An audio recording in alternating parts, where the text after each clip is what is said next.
Hey everyone, it's Andrew Klavan with this week's interview with Jay Burden. You may not have heard of Jay Burden, but he is a young right-wing writer and interviewer, and I'll tell you why I wanted to talk to him.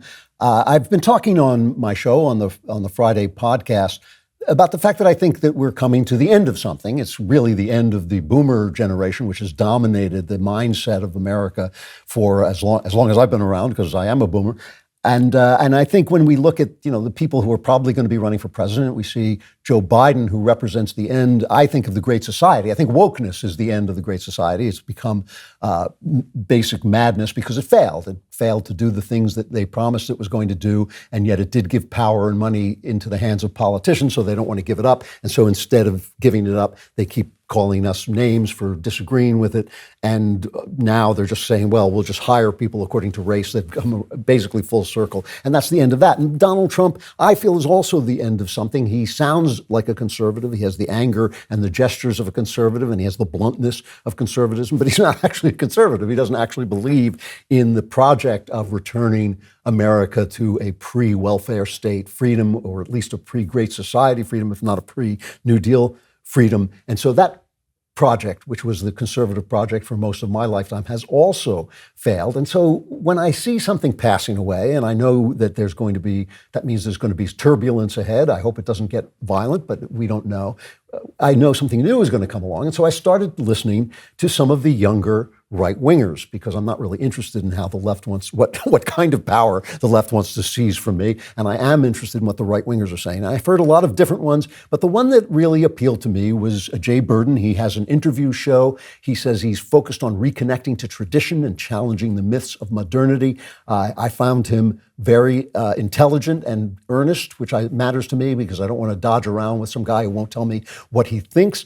And I want to emphasize always that when I do interviews, I'm not trying to defeat anybody. I'm not trying to debate anybody. This is not, I owned him or I destroyed him. I'm not agreeing with him either. I just want to hear what he has to say. So this is hopefully will let us know what Gen Z and Gen Z right-wingers are thinking about. Jay, thank you so much for coming on. I appreciate it. Yeah, thank you so much, Andrew. Very kind words, and I look forward to our conversation. Yeah, no, I've been listening to the show, and really interesting, mostly an interview show. First of all, let me start out.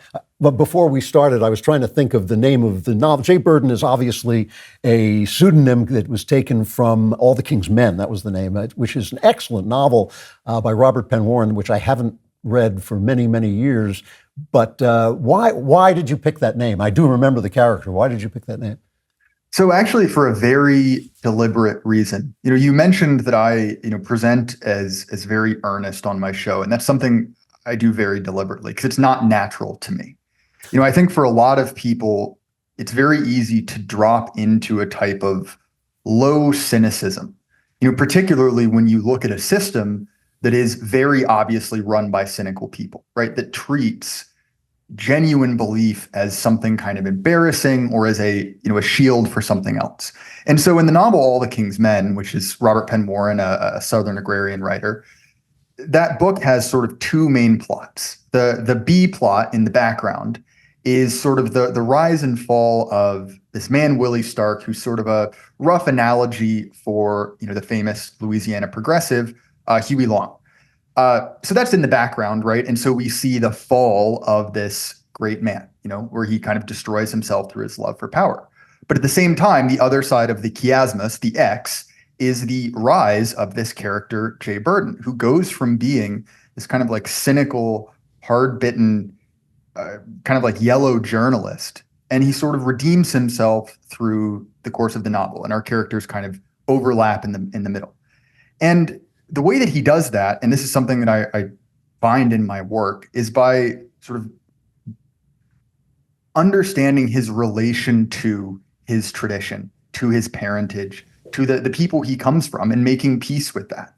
And there's a certain way to look at it, which is a tragic novel, right? Both in the case that, Governor Stark is killed, and also because, when he does reconcile with his past, not everything comes back. Not everything is made whole fully.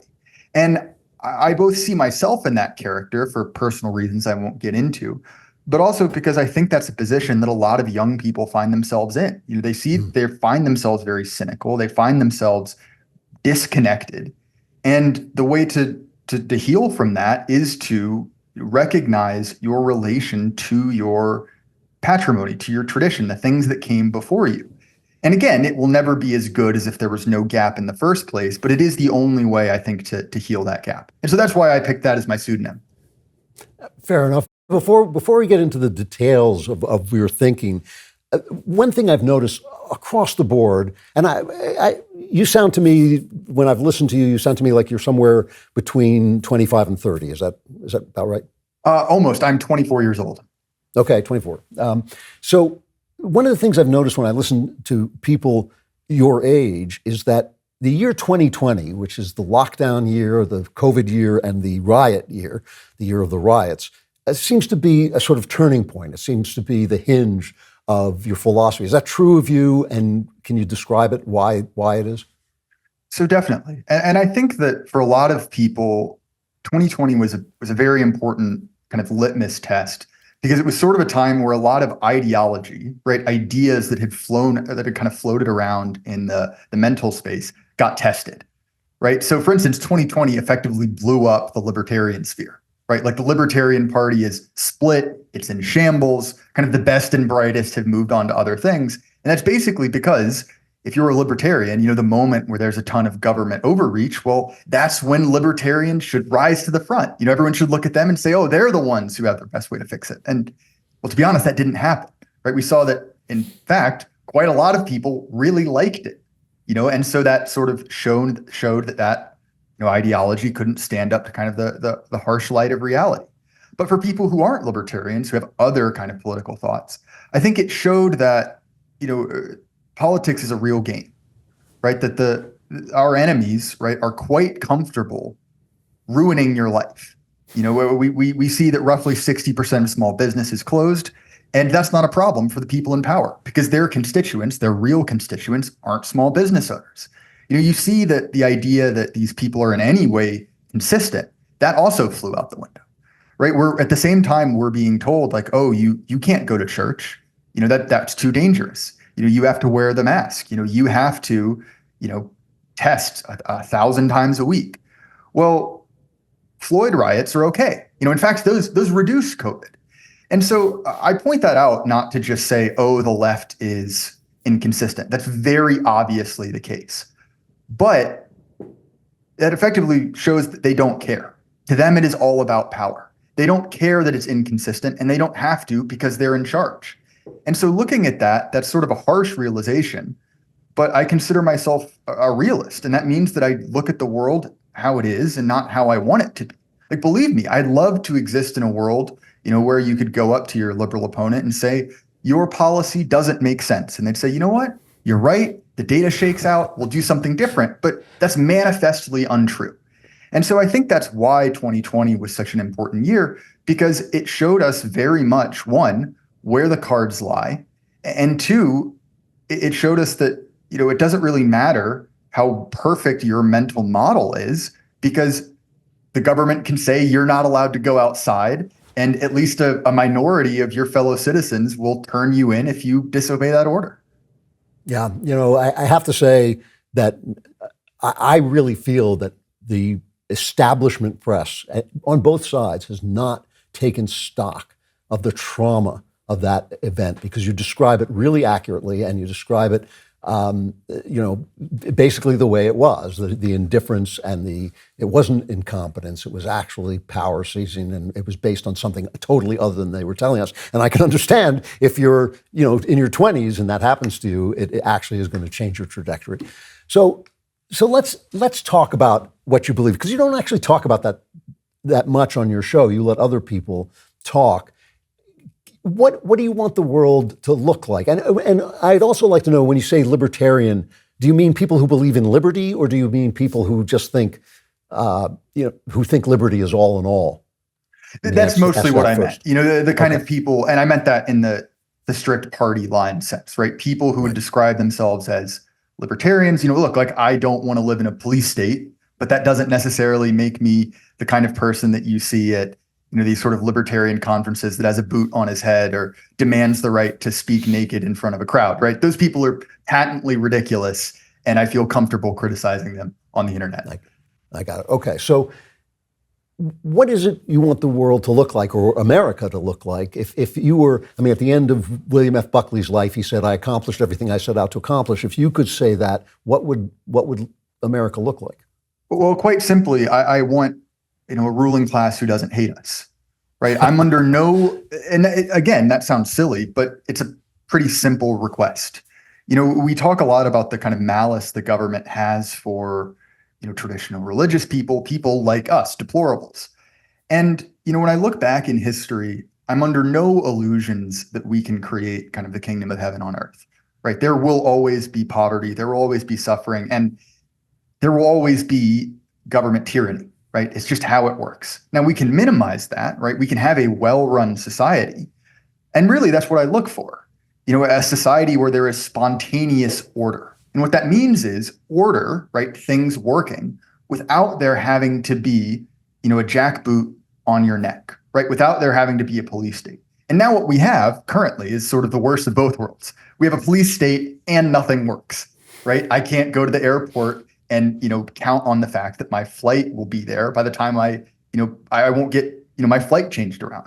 I can't count on the fact that, if someone breaks into my house, the police will find that person. And at the same time, right, if I do a little bit of investigative journalism that the FBI doesn't like, I'm going to jail, right? And so essentially what I'm looking for is a return to kind of good governance, right? And again, when I say that I'm a political realist, I'm not particularly ideological about how we get there. I don't necessarily say I am a monarchist or, I am a, constitutional Republican conservative. Because to be honest, I think we're in a really bad way as a country. Right? Things are falling apart. And, you mentioned that the baby boomers are on their way out. And, there are certain things that the baby boomers have done to America that have been very, very negative. But we also have to acknowledge something, that the baby boomers are, in certain instances, very competent people, and their replacements are not.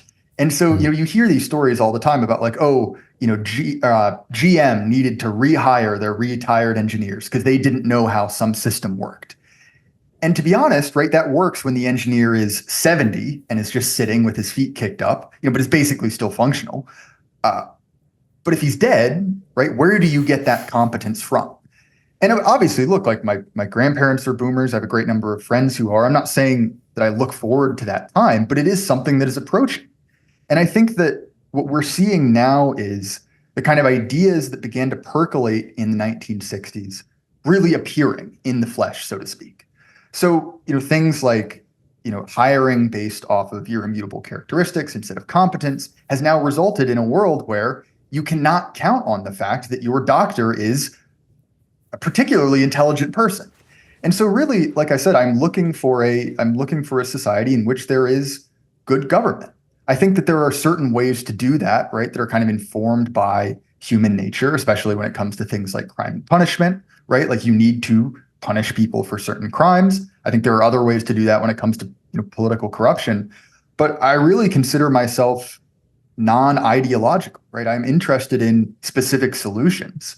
I will also say in general, I'm not particularly interested in the nuts and bolts of politics, right? I kind of see us as a society in a crisis state. I see that we're sort of going through a bottleneck event. And I take this analogy from the Black Death, right? Which is a situation that happened in the Middle Ages when roughly 1/3 of all genetic lines in Europe were ended due to disease, right? It was effectively a checkpoint. And if your genes were strong enough to resist that physical virus, you get to keep going. And I think we're in a very similar thing, but instead of physical viruses, it's for a mimetic virus, a mind virus. And woke, right, progressivism, whatever you want to call this philosophy that says, be useless and cut off your genitals, that's effectively the virus. And even if it doesn't take you to that point where you're actually doing it, look at our elite, right? I have a friend of mine, a very interesting guy. He's about 50 years old, graduated from Harvard, right? He told me the TFR, the total fecundity rate, basically how many children are born for women, of his graduating class is 0.6, which is, for those unfamiliar, very, very bad. That means that group of people is not reproducing.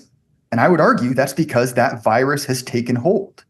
And so, maybe I look at this at kind of too abstract a level, but I look at my mission as effectively getting through that bottleneck, right? Making through that kind of civilizational checkpoint. And I view, the vast majority of progressives, even, some people who describe themselves as conservatives, as not clearing that goal. And so really, I look at the problems affecting us as obviously they're political, but at a deeper level, they seem to be civilizational. So I love these Beams Dream Powder ads because they're always telling you about the ingredients. I don't care about the ingredients. I just like the fact that it actually helps you sleep, and it really does. But I have to tell you that it contains a powerful all-natural blend of reishi, magnesium L-theanine, apigenin, and melatonin to help you fall asleep, stay asleep, and wake up refreshed. I know, you don't care either, but it's not just your run-of-the-mill sleep aid. This is the important stuff. It's a concoction carefully crafted to help you slip into the sweet embrace of rest without the grogginess that often accompanies other sleep remedies. Sleep is the foundation of our mental and physical health. You must have a consistent nighttime routine to function at your best. Today, my listeners get a special discount on Beams Dream Powder, their best-selling hot cocoa for sleep with no added sugar. Now available in delicious flavors like cinnamon cocoa, chocolate peanut butter, and mint chip. Better sleep has never tasted better. Just mix Beam Dream into hot water or milk, stir or froth, and enjoy before bedtime. If you find yourself battling the bedtime blues, give it a shot. Your weary self will thank you. If you want to try Beam's best-selling Dream Powder, take advantage of 40% off for a limited time when you go to shopbeam.com/Klavan and use code Klavan at checkout. That's shopbeam.com/Klavan with my promo code Klavan for up to 40% off your order if and only if they tell you how to spell Beam, but I know, how do you spell Klavan? It's Klavan. Klavan, there are no E's in Klavan.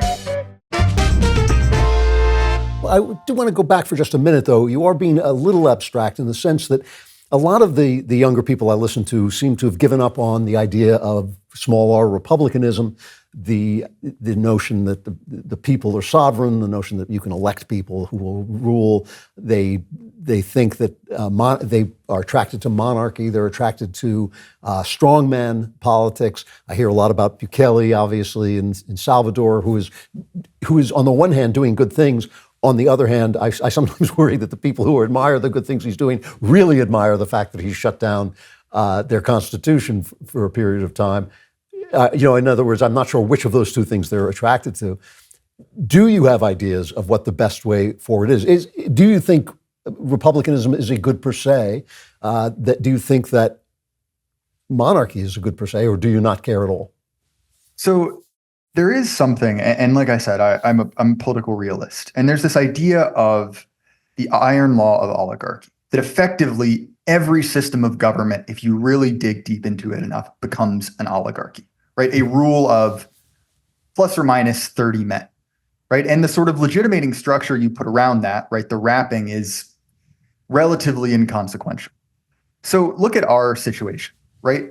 We describe ourselves as a constitutional republic.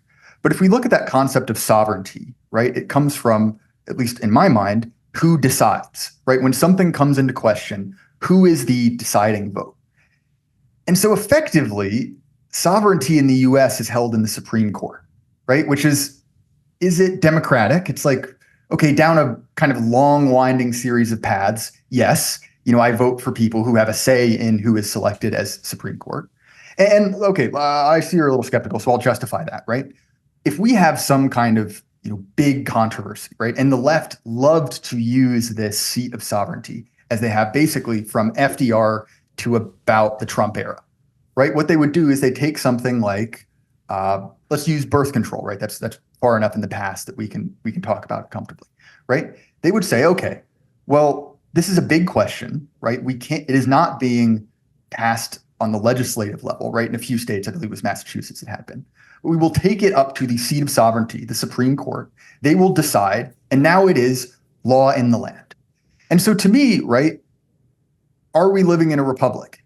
Yes, technically on paper, right? That's how this system was set up. But when it comes down to one of those kind of special, like outside situations, right? Something that is a big controversy, we're effectively already living in an oligarchy, right? We're living in a rule by a council system. And so my point to say that is not that I dislike the Supreme Court or I dislike Congress, but to say that the way that you justify it is at least from my perspective, sort of immaterial, right? We've already seen that, our elected officials don't do what we want. And so I don't really see the harm in formalizing that process effectively.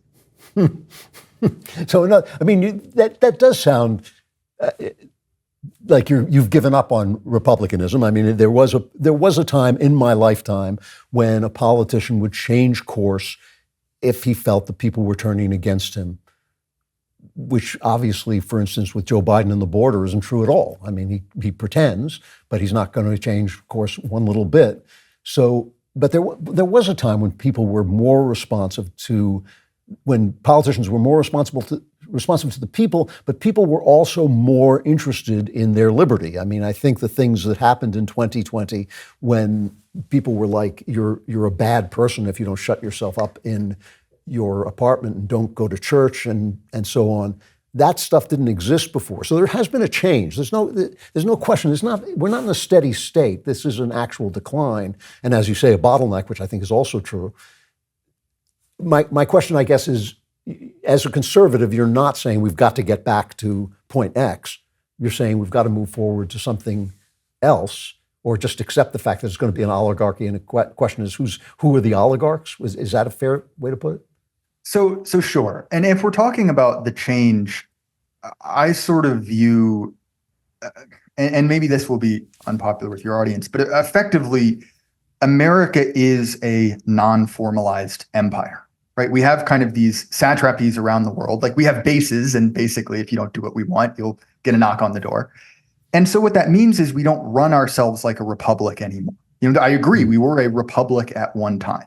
And sort of slowly, from about really 1865 to 1945, we lost the pieces of that republic. So I like to look at FDR, right? You say there was a time at which politicians were more kind of susceptible to public pressure. And, in certain instances that may be true.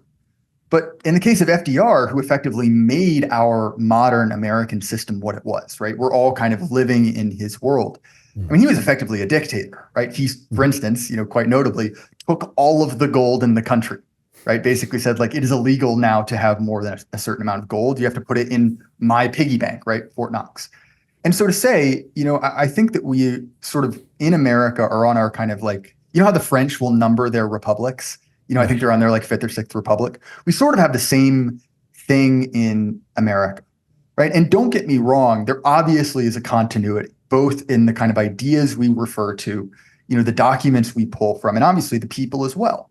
But there are sort of chapters of this thing. And I think that you mentioned at the beginning that we're coming to the end of something. And to me, I think we are coming to the end of that sort of FDR empire.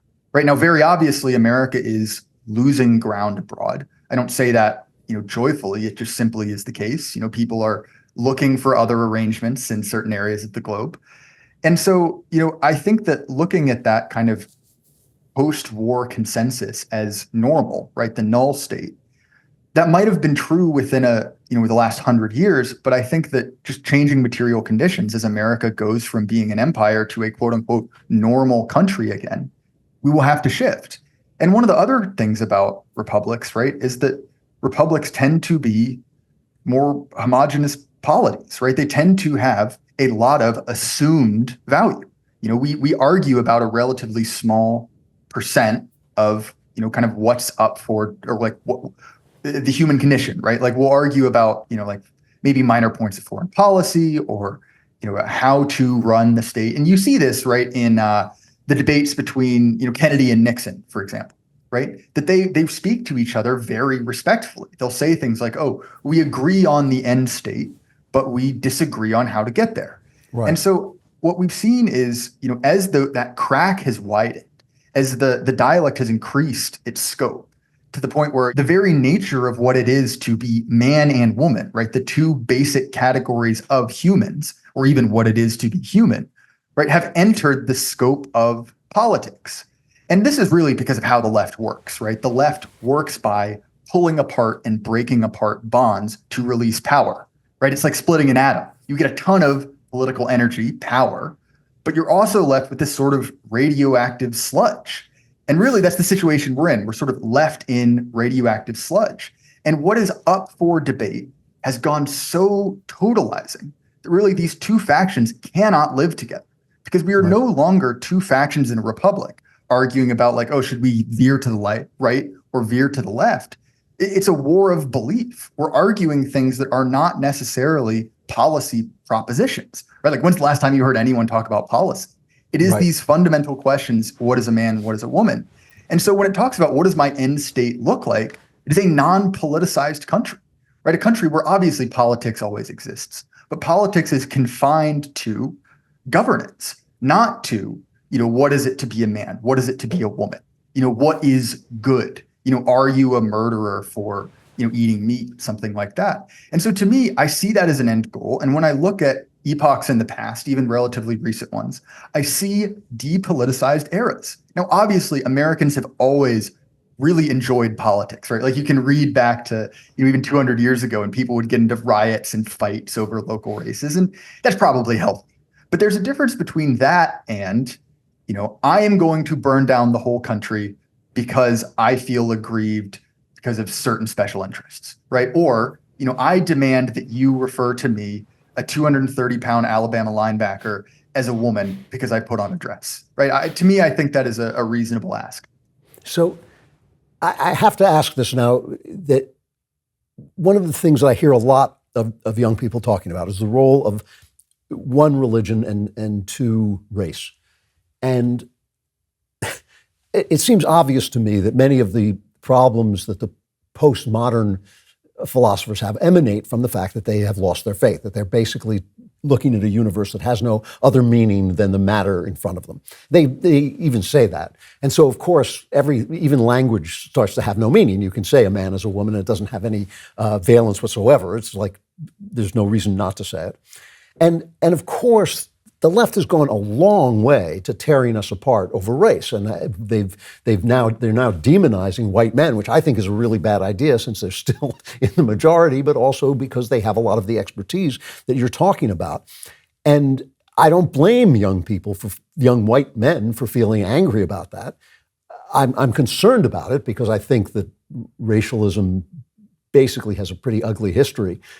But I'm wondering what you see in the future when you talk about the idea of, okay, Jay Burden gets everything he wants.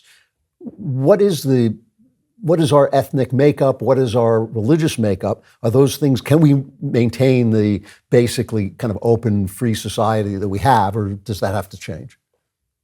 So sure. I think that one of the things, and that open society is a useful phrase to go at. I think that we have to realize that there are certain things we may personally enjoy and have benefited from that probably led us here. And I think about, for instance, you can see this in the economic space when it comes to something like globalism, right? I benefit from the fact that Jeff Bezos can ship me cheap stuff at a moment's notice, right? I like that, but that's probably not great for society. And so let's kind of put those in two separate boxes. So let's take the ugly one first, which is race. And I sort of share your kind of distaste for just out and out racialism. It's kind of gross, and it's a little bit, it can be sort of mean spirited, right? And that's not the direction I want to take this. But I think that one of the things that we are going to have to address is, what does a kind of fair society look like? And I think that we can take that one of two directions, right? Which is the leftward path, which is full equity, right? You will get the same thing. And from a certain perspective, that's fair, but I view that as tremendously unjust, right? Because you are giving people not what they deserve. But if we give people what they deserve, we are going to have unequal outcome. And so to me, I'm not particularly interested in micromanaging those unequal outcomes. They will shake out. Like, I'm sorry, I will never be a world-class sprinter. And as long as there isn't a government apparatus designed to make me one or punish people until I am made one, I think that's probably something we can do. I think that, there's an obsession on certain parts of the radical right about kind of like race science. And they may not even be wrong, but I think it's very possible to have a society where that's something you can talk about like adults, right? You can say like, okay, people of African descent tend to have sickle cell. at higher rates. And I think that part of the reason that has so much mystique is that it is so anathematized. It's something you can't touch. But I think that we can talk about this like adults and say, like, yes, okay, there are population level differences, but it's generally rude. You shouldn't, without knowing someone, make that assumption. I think that's something we can do as adults. Also, if we talk about national identity, I think that this idea that, nationhood is simply kind of a simple choice of assent, right? You get to pick what you are. You can pick your sexuality. You can pick what kind of person, where you're from.